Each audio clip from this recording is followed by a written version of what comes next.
Ito ang GMA Regional TV News. Narito na po ang mga balita ng GMA Regional TV mula sa Luzon at makakasama po natin si Chris Zuniga. Chris? Salamat, Connie. Bangkay na nang matagpuan ang isang ginang sa Mangaldan dito sa Pangasinan matapos na malunod sa ilog. Sa Lipa, Batangas naman may truck na bumangga sa isang tindahan. Ang mainit na balita hatid ni Claire Lacanilaw Dungka ng GMA Regional TV.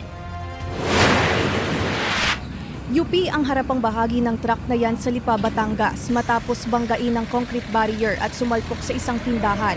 Kwento ng truck driver, galing sila sa Calaca at papunta sana sa Laguna nang makaramdam silang may kumalabog sa ilalim ng sasakyan. Doon na sila nawala ng kontrol hanggang sa maaksidente. Wala namang sugatan sa insidente. Nagtamo rin ng pinsalang tindahan. Nagdulot ng trapiko ang aksidente sa lugar. Bangkay na ng matagpuan ng isang ginang na 85 taong gulang sa Mangaldan, Pangasinan. Ayon sa anak ng ginang, madaling araw noong linggo nang mapansin nilang wala na sa higaan ang kanilang nanay. Matapos ang ilang oras, natagpuan ng kanyang bangkay sa ilog malapit sa kanilang bahay. Sabi naman ng kanyang kaanak, mahilig maglakad ang ginang. Pero hindi raw nila akalain na mapupunta siya sa ilog.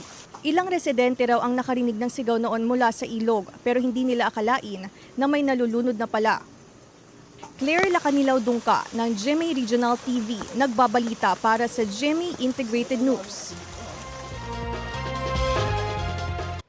Kapuso, para sa mga maiinit na balita, mag-subscribe sa GMA Integrated News sa YouTube. Sa mga kapuso naman abroad, subaybayan nyo kami sa GMA Pinoy TV at sa www.gmanews.tv.